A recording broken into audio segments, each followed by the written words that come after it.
Hello guys. अब हम लोग असर्शन और रीजन के क्वेश्चन देखते हैं। इस बार बोर्ड में भी कम से कम 5 क्वेश्चन असर्शन और रीजन के रहने वाले हैं, तो हमें असर्शन और रीजन पर भी ध्यान देना पड़ेगा। ठीक है। अब असर्शन और रीजन में ऑप्शन को कैसे चूज करते हैं, इस पे सबसे पहले हम लोगों को डिस्कशन कर लेना है। उसके बाद हम लोग क्वेश्चन पे आते हैं।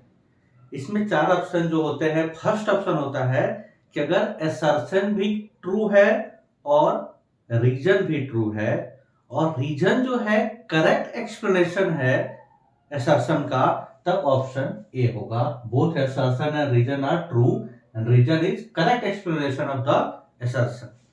ठीक है। ऑप्शन बी होता है कि assertion and reason both true है, लेकिन जो रीजन है वो असर्शन का करेक्ट एक्सप्लेनेशन नहीं है। ठीक है। थर्ड ऑप्शन होता है कि असर्शन तो सही है बट उसका जो रीजन है वो फॉल्स है। बी और सी में देखिए डिफरेंस। जो सी है उसमें रीजन फॉल्स है, ठीक है, लेकिन सी में रीजन क्या है, फॉल्स है, लेकिन बी में रीजन सही है लेकिन एक्सप्लेनेशन नहीं है असर्शन का। और लास्ट है कि दोनों ही फॉल्स है, कोई मतलब नहीं है। ठीक है। तो 4 ऑप्शन हो गए कि जब दोनों करेक्ट है तो ए, दोनों करेक्ट है और असर्शन का रीजन करेक्ट एक्सप्लेनेशन है तो ए, जब दोनों करेक्ट है और असर्शन का रीजन एक्सप्लेनेशन नहीं है तो बी, जब असर्शन सही है रीजन करेक्ट नहीं है तो सी, और दोनों गलत है तो डी। अब आते हैं क्वेश्चन पे। फर्स्ट क्वेश्चन है, इन series LCR circuit the phase difference between current end voltage is 0। ठीक है। यहां पे देखिए लिखा हुआ है नेवर, कि कभी भी 0 नहीं हो सकता है।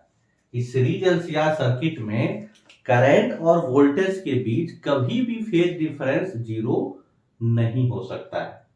अब इस बात पे प्रॉब्लम है। देखो फेज डिफरेंस क्या होता था, याद करो, इस तरीके से हम लोग जब बनाए थे, that was 5 XC minus XL, ये आर था और ये जेड था। तो टेन फाइव क्या आता था, XC minus XL upon R. ठीक है। जब रेजोनेंस होता था, एट केस ऑफ रेजोनेंस क्या हो जाता था, एक्सी इक्वल टू एक्सएल हो जाता था। इसका मतलब ये एक्सी माइनस एक्सएल 0 हो जाएगा। इसका मतलब टेन फाइव 0 हो जाएगा और इसका मतलब हो गया कि फाइव 0 हो गया। इसका मतलब जो आपका फर्स्ट स्टेटमेंट है, असर्शन जो है कि कभी भी फेज डिफरेंस 0 नहीं हो सकता है, यही गलत हो गया। ठीक है। फिर कहा गया है कि voltage and current are never in phase, ये इसी का गलत बात है, क्योंकि यहाँ पे देखिए जब रेजोनेंस होता है तो फाइव 0 हो गया तो करंट और वोल्टेज फेज में रहेंगे ही रहेंगे।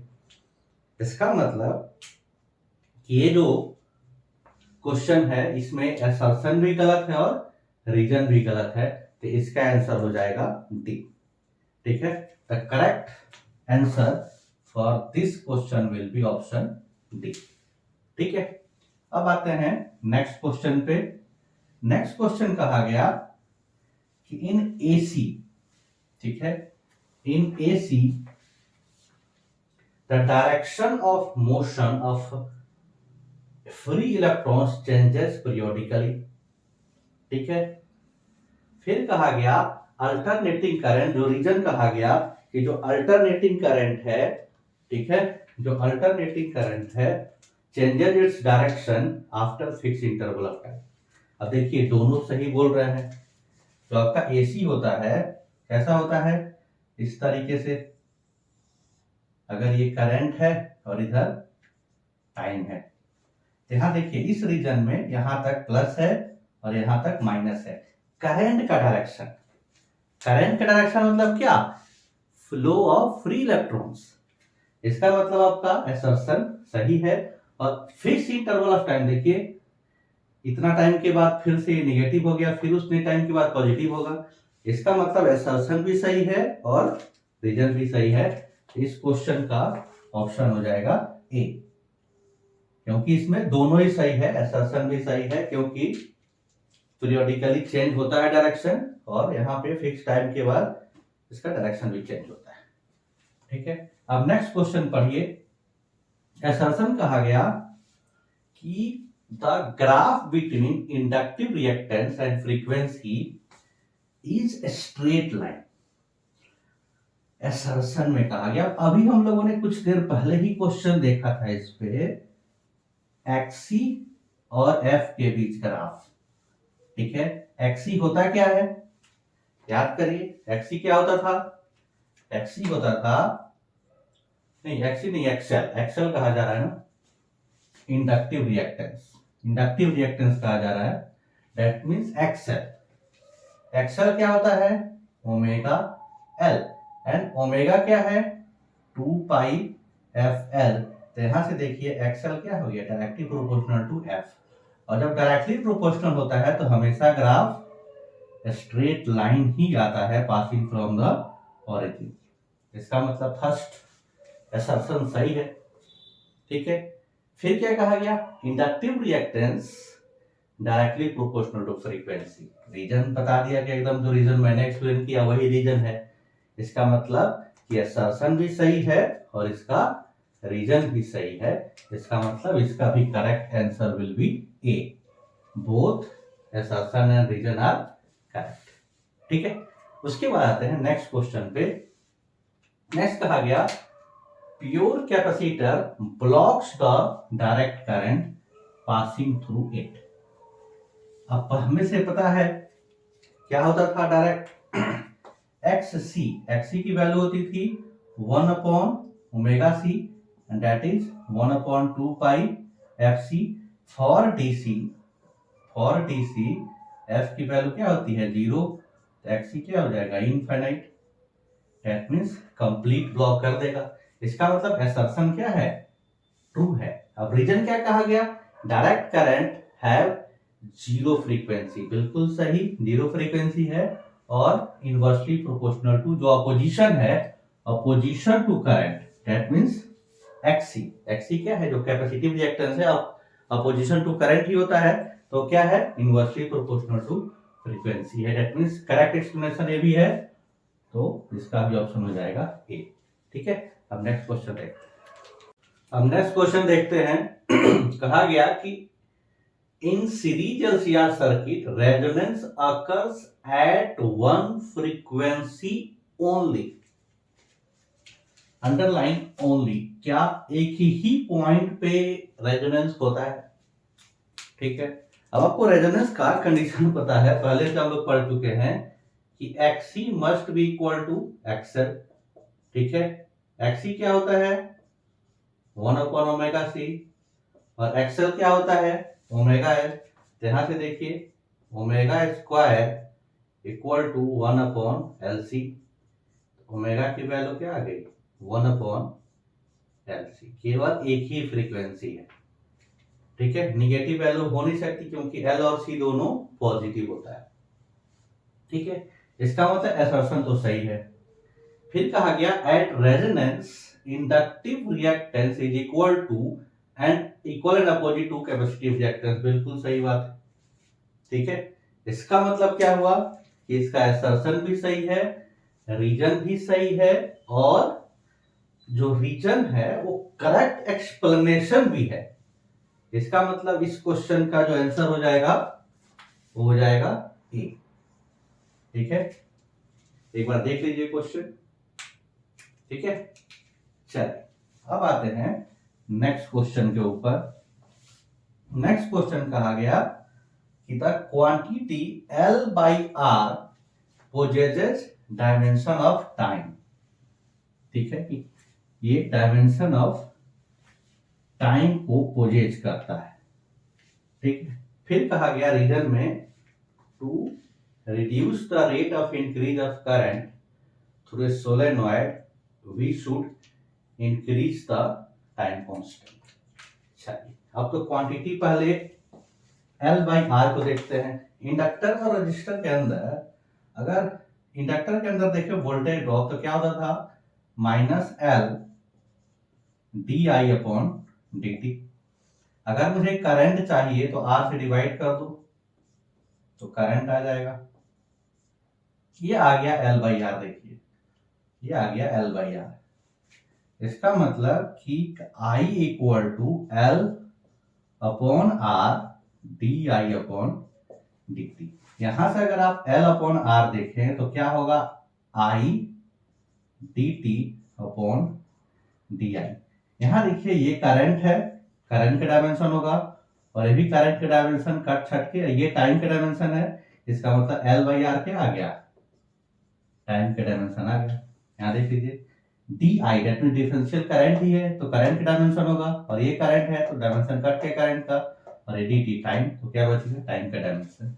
इसका मतलब असर्शन तो सही लेकिन क्या यही एक्सप्लेनेशन है यहाँ पे। देखिए to reduce the rate of increase of current through a solenoid we should increase the time. अब ये इंडिपेंडेंट इंडिपेंडेंट सही स्टेटमेंट है, ठीक है ना। To increase the rate of increase in current through the solenoid, ठीक है, ये इंडिपेंडेंट स्टेटमेंट वाले सही है, ठीक है ना।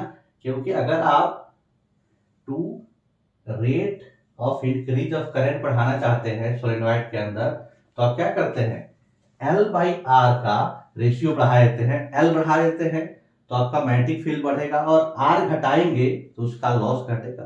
दैट मींस ये जो rate of increase of current है वो बढ़ेगा, ये भी सही है। लेकिन इसका स्टेटमेंट जो असर्शन है उसका एक्सप्लेनेशन नहीं है। इसका मतलब जो ऑप्शन बी है, both assertion and reason are true and reason is not a correct explanation of assertion. इसका मतलब इसका ऑप्शन जो हो जाएगा बी हो जाएगा। दोनों स्टेटमेंट सही तो है लेकिन दूसरा जो है उसका एक्सप्लेनेशन नहीं है, ठीक है। अब आते हैं नेक्स्ट क्वेश्चन पे। देखिए कहा गया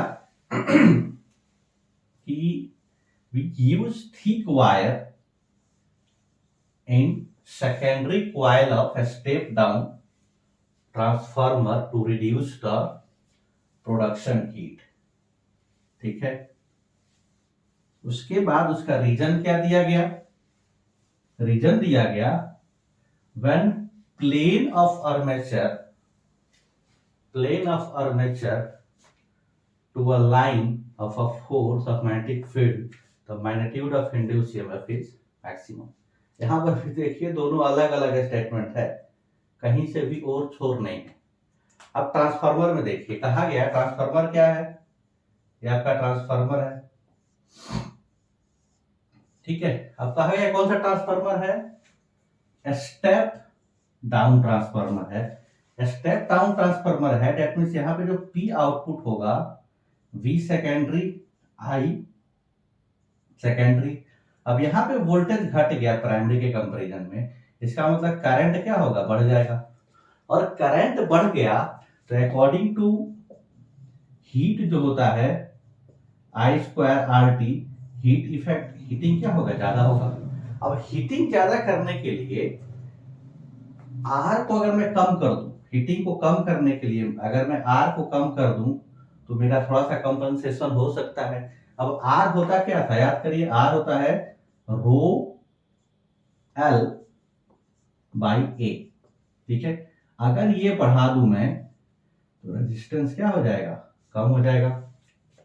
इसलिए कहा गया कि to reduce we use thick wires, मतलब मोटा वायर जिसका क्रॉस सेक्शनल एरिया ज्यादा है। दैट मींस अगर आप ए बढ़ाएंगे तो आर कम हो जाएगा, और आर कम होगा तो हीटिंग इफेक्ट कम होगी, तो जो करंट बढ़ गया था सेकेंडरी पे वो थोड़ा सा हीटिंग कम करेगा। इसका मतलब स्टेटमेंट सही है, जो हमारा असर्शन है वो सही है। अब रीजन देखिए, रीजन कहा गया plane when plane of armature, पूरी तरीके से एसी का टॉपिक आ गया। इसका मतलब ए तो सही हो ही नहीं सकता है, ठीक है, और ये तो नहीं हो सकता, एक्सप्लेनेशन नहीं है उसका।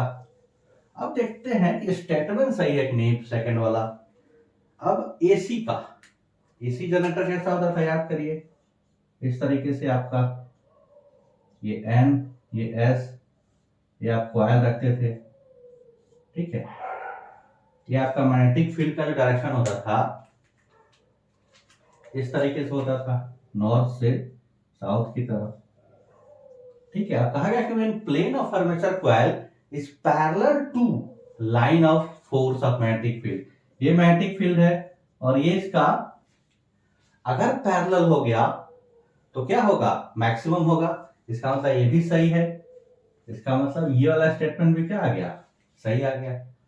अब इसका एक्सप्लेनेशन नहीं है, दोनों इंडिपेंडेंट सही है, इसका मतलब इसका भी ऑप्शन क्या हो जाएगा, बी हो जाएगा। ठीक है, अब नेक्स्ट क्वेश्चन देखते हैं।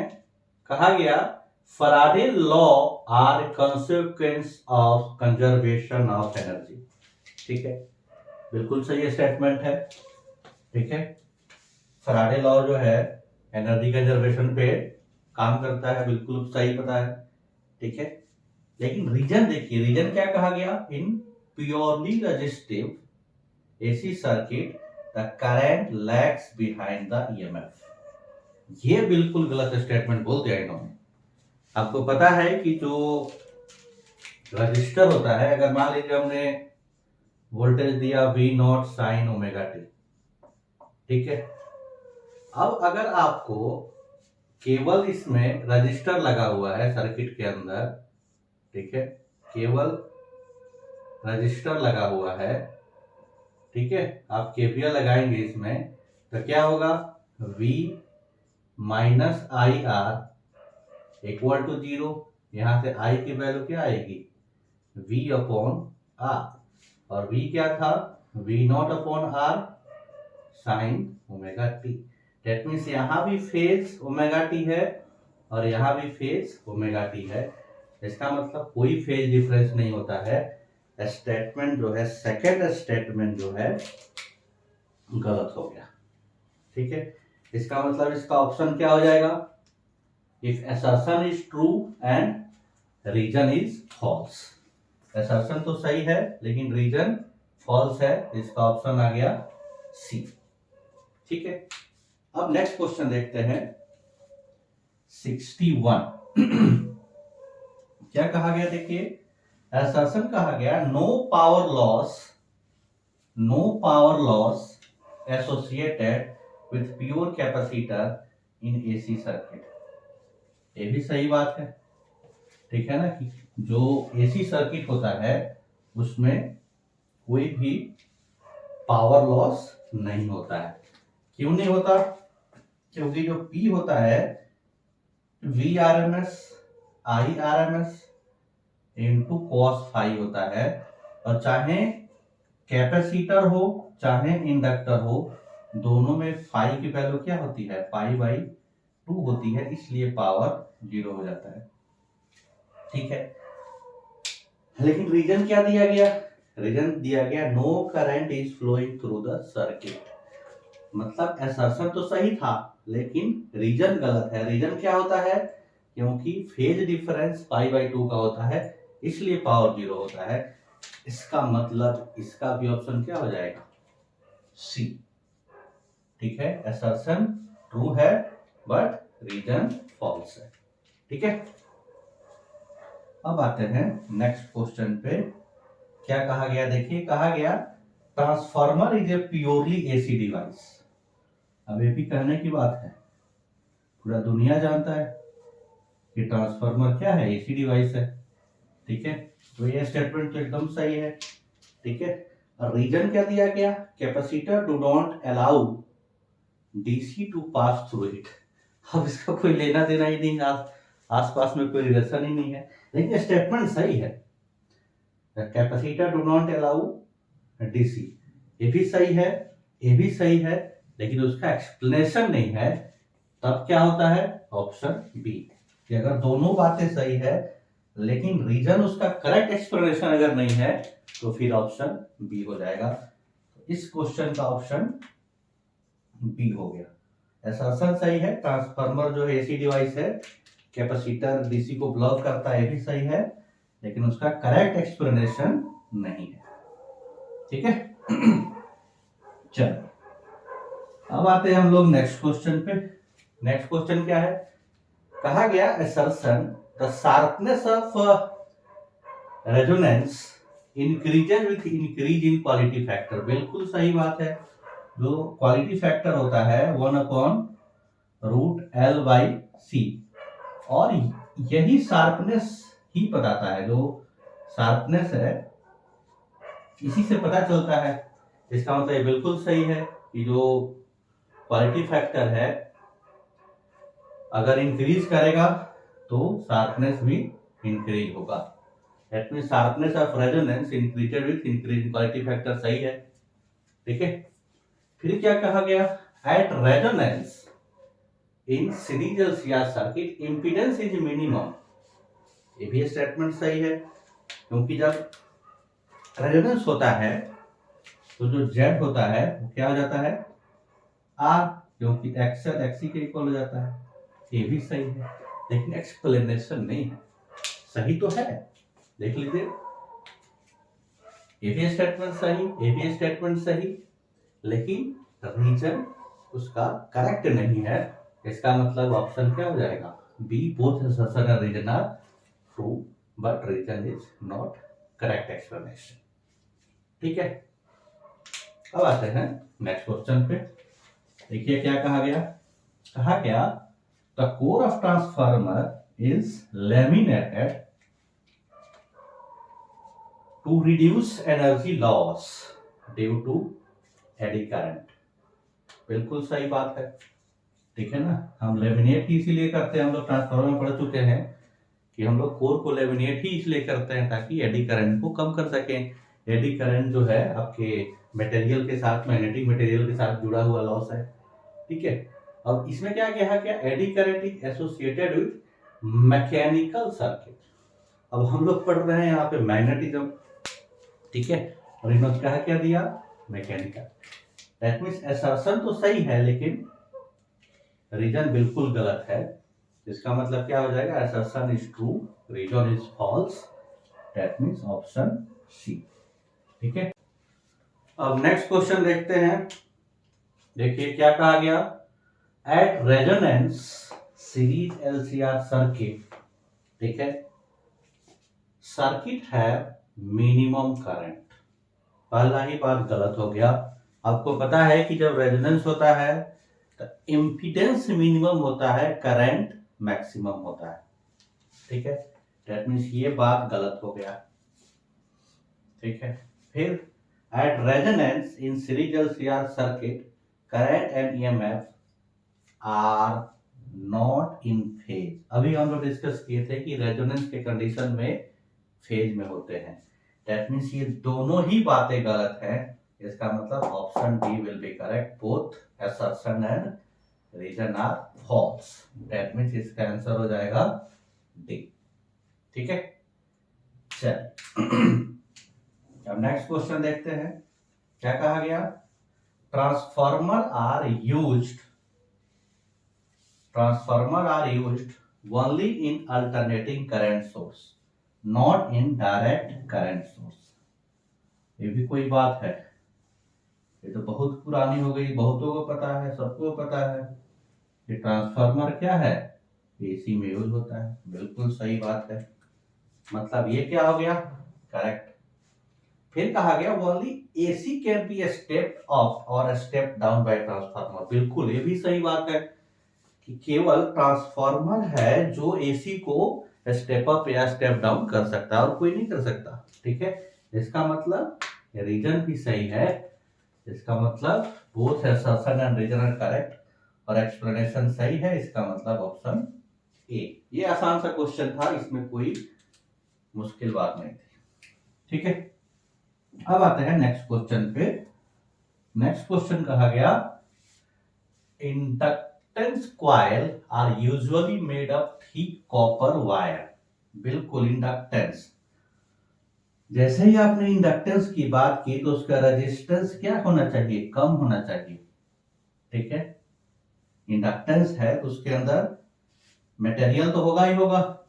ठीक है, कोई भी अगर वायर होता है, कुछ भी बनाएंगे आप तो मटेरियल से बनाएंगे, लेकिन जब आप इंडक्टर बना रहे हैं तो आप नहीं चाहते कि उसका रेजिस्टेंस रहे, क्योंकि रेजिस्टेंस तो होना ही है, क्योंकि ये जो रो है मटेरियल कांस्टेंट होता है, कोई भी चीज आप बनाए तो उसके अंदर रेजिस्टेंस तो आ ही जाएगा। अब आपके हाथ में क्या है कि इसको कम से कम कर दे। तो अगर मैं इसको बढ़ा दूं, मतलब ए बढ़ा दूं, मतलब क्या कर दूं, मोटा कर दूं, थिक वायर कर दूं, तो रेजिस्टेंस क्या हो जाएगा, घट जाएगा, क्योंकि हमें इंडक्टर बनाना है। ठीक है, इसके अंदर रेजिस्टेंस हमें नहीं चाहिए, इसलिए हम क्या करते हैं, थिक वायर यूज करते हैं। ऐसा नहीं होगा कि रहेगा नहीं, कम रहेगा। ठीक है, तो हमारा असर्शन बिल्कुल सही है। फिर क्या कहा गया, induced current is more in wire having less resistance. बिल्कुल सही बात है, क्योंकि जो इंड्यूस्ड करंट है इंडक्टर के अंदर ठीक है, अभी हम लोगों ने किया था, ईएमएफ क्या होता है, minus L D I upon D T. ठीक है, तो हमें क्या करना है, एल को कम से कम रखना है, इसका मतलब इसका रीजन भी सही है। ठीक है, तो इस क्वेश्चन का जवाब हो जाएगा both assertion and reason are true and this is correct explanation, that means option A will be correct। ठीक है, नेक्स्ट क्वेश्चन कहा गया alternating current lags alternating current lags behind EMF by a phase angle pi by 2। अब हमें पता है, याद करिए, हम लोगों ने ऐसे याद किया था सिविल, अभी याद रखिए क्या होता है सिविल का मतलब कि in inductor voltage leads current. Inductor के अंदर क्या होगा, in inductor voltage leads current by pi by 2। ठीक है, अब यहां पे तो केवल इंडक्टर की बात हुई थी, मैं कैपेसिटर भी बताया था। ये सर्कल बनाइए, तो in capacitor current leads voltage by pi by 2। In capacitor I leads V by pi by 2। ठीक है, ये दोनों बात आपको याद रखना है। ठीक है, ये तो सही हो गया, क्योंकि लैग बिहाइंड लिखा हुआ है कि करंट लैग कर रहा है, तो ये तो सही है, असर्शन सही हो गया। फिर कहा गया inductive reactance increases as frequency of AC source decreases. ये गंदी बात होगी, हमें क्या पता है कि एक्सेल होता है ओमेगा एल, फ्रीक्वेंसी बढ़ेगी तो आपका इंडक्टेंस बढ़ेगा। ठीक है, दैट मींस ये गलत हो गया। तो अगर असर्शन ट्रू है और रीजन फॉल्स है तो ऑप्शन सी सही हो जाता है, तो option C will be right answer. ठीक है, नेक्स्ट क्वेश्चन। चलिए अब नेक्स्ट क्वेश्चन देखते हैं। क्वेश्चन है when frequency is greater than resonance frequency in a series LCR circuit will be an inductive circuit. बहुत ध्यान से समझिए, कहा गया कि अगर रेजोनेंस फ्रीक्वेंसी से अगर फ्रीक्वेंसी ज्यादा हो गई तो सर्किट इंडक्टिव हो जाएगा। बिल्कुल सही बात है, क्योंकि हमारे पास अगर फ्रीक्वेंसी ज्यादा हो जाएगी तो फिर हमारा जो एक्सएल है, एक्सएल माइनस एक्सी, पहले ये दोनों इक्वल था एट रेजोनेंस, अगर फ्रीक्वेंसी बढ़ेगी तो क्या होगा, एक्सएल की वैल्यू बढ़ जाएगी, और एक्सएल की वैल्यू बढ़ेगी और ए घटेगी, क्योंकि एक्सएल क्या होता है, याद करिए, एक्सएल होता था ओमेगा एल और एक्सी होता है 1 अपॉन ओमेगा सी। तो फ्रीक्वेंसी जैसे जैसे आप बढ़ाएंगे, कहा गया when frequency is greater than resonance frequency at resonance frequency तो ये दोनों इक्वल थे, लेकिन जैसे ही अगर आप बढ़ाएंगे रेजोनेंस फ्रीक्वेंसी से तो एक्सएल की वैल्यू बढ़ेगी और ये घटेगी, क्योंकि ये इनवर्सली प्रोपोर्शनल है। ठीक है, तो सर्किट क्या हो जाएगा, इंडक्टिव हो जाएगा। तो ये बात बिल्कुल सही है कि अगर रेजोनेंस फ्रीक्वेंसी से अगर आप फ्रीक्वेंसी बढ़ा देते हैं तो सर्किट क्या हो जाता है, इंडक्टिव हो जाता है। एंड रीजन क्या दिया गया, resultant voltage lead the current. अब आपको पता है सिविल, ठीक है, इंडक्टर के अंदर voltage leads current by pi by 2, ये पहले ही बताया था, ठीक है। और यहाँ क्या कहा गया, resultant voltage lead the current, ठीक है, इसका मतलब सही है। तो इसका ऑप्शन क्या हो जाएगा, ए, ठीक है। चलिए अब आते हैं नेक्स्ट क्वेश्चन के ऊपर। नेक्स्ट क्वेश्चन कहा गया, the DC and AC both can measure by hot wire instrument, ये हॉट लिखा हुआ है, थोड़ा सा और ऊपर ले जाओ, हॉट वायर इंस्ट्रूमेंट, ये बिल्कुल सही है। हॉट वायर जो इंस्ट्रूमेंट है उसका कंसेप्ट क्या होता है, ये हीटिंग इफेक्ट पे काम करता है, आई स्क्वायर आर टी पे काम करता है, इसलिए इसको आप डीसी और एसी दोनों में कम कर सकते हैं, क्योंकि आर वहां पे है, ठीक है। इसलिए ये स्टेटमेंट सही है कि DC and AC both can be measured by hot wire instrument. अब रीजन पे आते हैं, तो hot wire instrument is based on heating effect, जो बात कहा गया वही एक्सप्लेनेशन में है, इसका मतलब ए भी सही है, इसका मतलब इसका आंसर भी ए हो जाएगा, ठीक है। अब आते हैं नेक्स्ट क्वेश्चन पे। नेक्स्ट क्वेश्चन क्या कहा गया, in series LCR circuit resonance can take place, ये भी करने की बात है, इतने देर से हम लोग रेजोनेंस ही पढ़ रहे हैं, ठीक है, इसका मतलब सीरीज एलसीआर सर्किट में रेजोनेंस होता है, ये भी करने वाली बात है नहीं है। और कब होता है, जब एक्सएल एक्सी के इक्वल हो जाता है और अपोजिट हो जाता है। यहाँ लिखा हुआ है resonance takes place if inductive and capacitive reactance are equal and opposite, that means assertion भी सही है और रीजन भी सही है और करेक्ट एक्सप्लेनेशन भी है, इसका मतलब इसका ऑप्शन भी ए हो जाएगा, ठीक है। नेक्स्ट क्वेश्चन देखिए, कहा गया average value is always defined over a half cycle, क्यों, आपको पता है एसी जो होता है इस तरीके से कुछ होता है, अब ये हाफ साइकिल में प्लस और दूसरे हाफ साइकिल में निगेटिव, जब इंटीग्रेशन करेंगे तो ओवरऑल वैल्यू क्या आ जाएगी, जीरो, इसलिए हम फुल साइकिल में डिफाइन नहीं करते हैं, क्योंकि फुल साइकिल में इसकी वैल्यू जीरो आती है। अब कहा गया average value is always defined half cycle, ये भी सही है। फिर कहा गया average value of AC on complete cycle is zero, बिल्कुल सही बात कहा जा रहा है, क्योंकि यही इसका एक्सप्लेनेशन है, इसका मतलब इसका भी ऑप्शन ए हो जाएगा, ठीक है।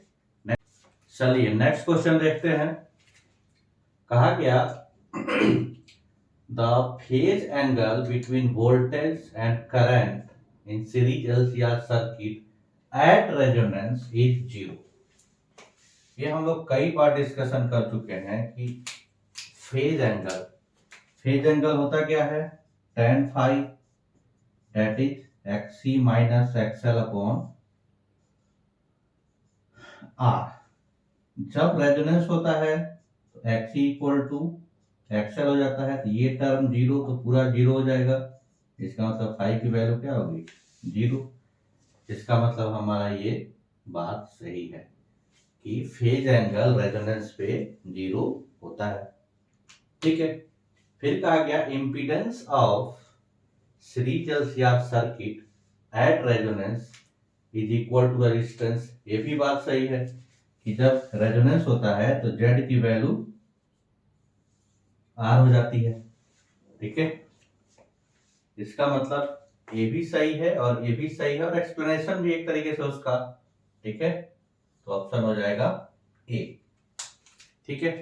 फिर क्या कहा गया, an inductor acts as a perfect conductor for direct conductor, inductor, ठीक है, इंडक्टर बेसिकली फिर से वही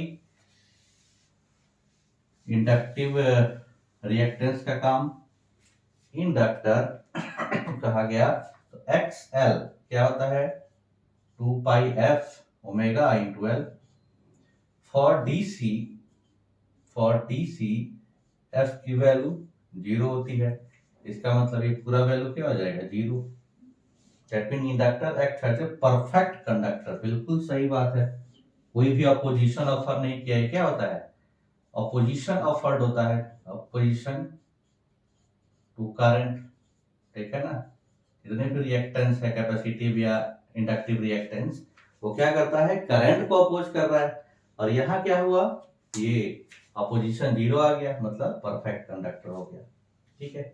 फिर कहा गया power factor of inductor is 0।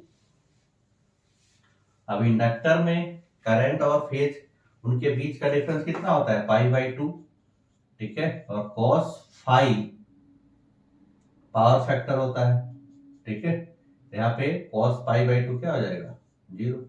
That means ये भी सही है, ठीक है। तो हमारा ऑप्शन ए हो गया, क्योंकि इसका एक्सप्लेनेशन भी एक तरीके से हो गया, ठीक है। अब आते हैं अपने नेक्स्ट क्वेश्चन पे। कहा गया alternating current show magnetic effect. अब अल्टरनेटिंग करंट में क्या है आपका? Alternating current Faraday law of electromagnetic induction पे ही था, ठीक है ना। पूरा का पूरा इसमें मैग्नेटिक फ्लक्स का ही खेल है, ठीक है। मैग्नेटिक फ्लक्स चेंज होता है तो आपका एसी आपका पैदा होता था, ठीक है। इसका मतलब ये भी सही है। फिर कहा गया alternating current varies with time, ये भी सही है, लेकिन एक्सप्लेनेशन नहीं है। देख लीजिए, ये जो बात कहा जा रहा है इसके आपके एसी का मेन कंसेप्ट है कि मैग्नेटिक इफेक्ट जो Faraday law of electromagnetic induction था, वहां से फ्लक्स चेंज होगा तो फिर आपका वो होगा जनरेशन होगा, और जनरेशन का बात है। और यहाँ उसका प्रॉपर्टी बताया जा रहा है कि ये चेंज होता है। सही तो है, लेकिन उसका एक्सप्लेनेशन नहीं है। That means if assumption reason are correct but explanation नहीं है, तो ऑप्शन बी हो जाएगा, ठीक है। फिर कहा गया, यहां देखिए question 76, a capacitance of suitable capacitance can be used and circuit in place of choke coil। choke मतलब इंडक्टर। अब ये भी बहुत अच्छा कंसेप्ट है कि चाहे कैपेसिटर हो और चाहे इंडक्टर हो, दोनों में जो पावर होता है, पावर लॉस, वो 0 होता है in a complete cycle, in a complete cycle. तो आप इसके जगह पे, कैपेसिटर के जगह पे इंडक्टर को भी यूज कर सकते हैं, देयर इज नो प्रॉब्लम, ठीक है। इसका मतलब ये सही है। अब है capacitor blocks DC and allows AC, ये भी सही है, अभी पढ़ चुके हैं, लेकिन इसका ये एक्सप्लेनेशन नहीं है।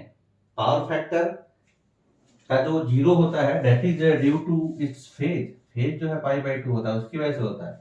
इसका मतलब सही तो है, लेकिन एक्सप्लेनेशन नहीं है, तो इसका ऑप्शन बी हो जाएगा, ठीक है। तो ये थे हम लोग के असर्शन और रीजन के क्वेश्चन।